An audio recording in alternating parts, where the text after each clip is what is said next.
European powers on Saturday warned Iran against starting work on uranium metal-based fuel for a research reactor, saying it contravened the 2015 nuclear deal and had serious military implications.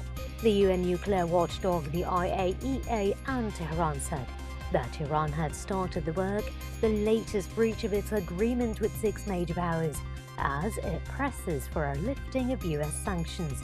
Iran has been accelerating its breaches in the past 2 months. Some of those steps were triggered by a law passed in response to the killing of its top nuclear scientist in November, which Tehran has blamed on Israel.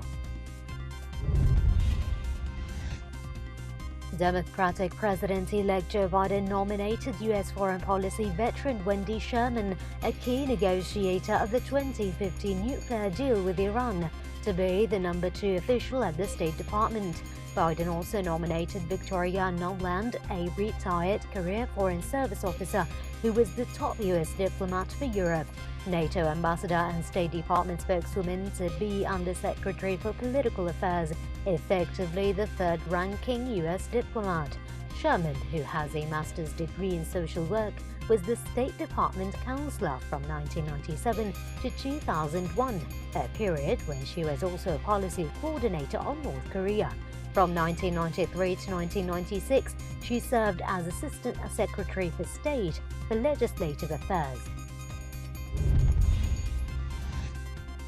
Ethiopia has denied Sudanese accusations that an Ethiopian military aircraft crossed the border into Sudan. Sudan said that the aircraft entered its airspace in a dangerous and unjustified escalation that could have dangerous consequences and cause more tension in the border areas. Army Chief of Staff Berhane Jula said unnamed officials in the Sudanese government were trying to mislead the Sudanese and Ethiopian people into an unwanted situation. According to the UN, a Libyan political dialogue arranged by the United Nations has made progress towards agreeing a new transitional government to oversee the run-up to elections in December. Participants at talks in Geneva agreed on a mechanism for choosing the new government, whose formation has been the subject of wrangling among the main factions in a country that is a major oil producer. Acting UN Libya envoy Stephanie Williams said the agreement represented the best possible compromise on the issue and could lead to the selection of a transitional government in several weeks. A global coronavirus vaccine rollout suffered a major blow as Pfizer said it would delay shipments of the jabs in the next 3 to 4 weeks due to works at its key plant in Belgium. Pfizer said the modifications at the Perth factory were necessary in order to ramp up its production capacity from mid-February of the vaccine developed with Germany's BioNTech. There will be a significant increase in deliveries in late February and March, the US group promised. The European Commission also confirmed that promised doses for the first quarter will arrive within the period. UN Secretary-General Antonio Guterres warned that a lack of global coordination in efforts to end the coronavirus crisis will prolong the pandemic and cause major deaths, particularly in poorer countries. In a video message released as the global COVID-19 death toll reached the heart-wrenching milestone of 2 million lives lost, he appealed for countries to work more closely together to end the pandemic and its cycle of death.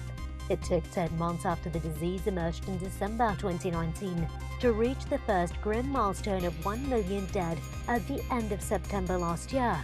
That number has now doubled in less than 4 months. The US imposed sanctions on companies in Iran and China for doing business with the Islamic Republic of Iran, shipping lines, and on 3 Iranian entities over controversial arms proliferation. They are the latest in a series of measures aimed at stepping up pressure on Tehran in the waning days of President Donald Trump's administration, which ends on January 20th. Meanwhile, Tehran's saber rattling continued as its Islamic Revolution Guard Corps conducted a drill that saw suicide drones crash into targets and explode. Triangle-shaped aircraft that strongly resembled those used in the 2019 attacks on the site in Saudi Arabia. Saudi Arabia provides the best technology-driven hazard alert system in the Arab world, according to the Road Warning Hazards Index. According to the report, measured as part of the GCC Developmental Index, the Saudi Transport Ministry has covered more than 58 kilometers of the country with road warning hazards technology. The measure contributed to drastically reducing fatal car accidents from 28.8 deaths for every 100,000 to 16.8 deaths for every 100,000. Britain is tightening border controls to block new variants of COVID-19, suspending all travel corridor arrangements that had meant arrivals from some countries did not require quarantine. Prime Minister Boris Johnson is grappling to control a third wave of the virus and prevent the health service from collapse, while also racing to vaccinate millions each week. The rule changes come into force on Monday and mean all passengers must have a recent negative coronavirus test and transfer immediately into isolation upon arrival. The United Nations said a huge fire swept through the Rohingya refugee camps in southern Bangladesh, destroying homes belonging to thousands of people.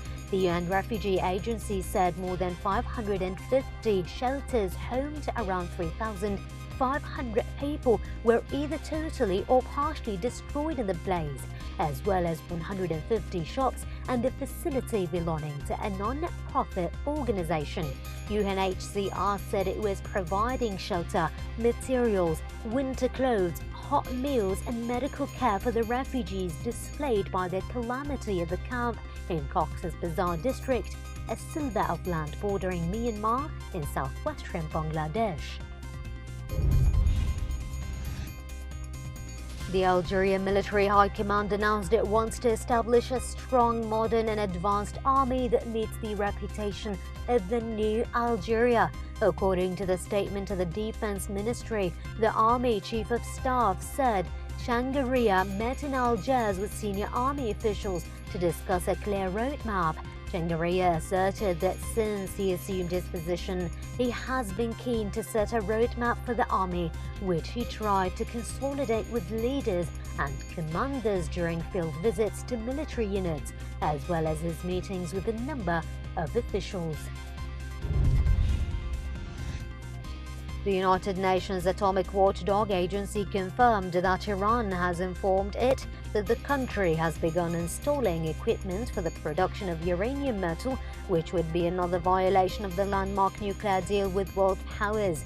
The Vienna-based International Atomic Energy Agency said Iran maintains its plans to conduct research and development on uranium metal production are part of its declared aim to design an improved type of fuel.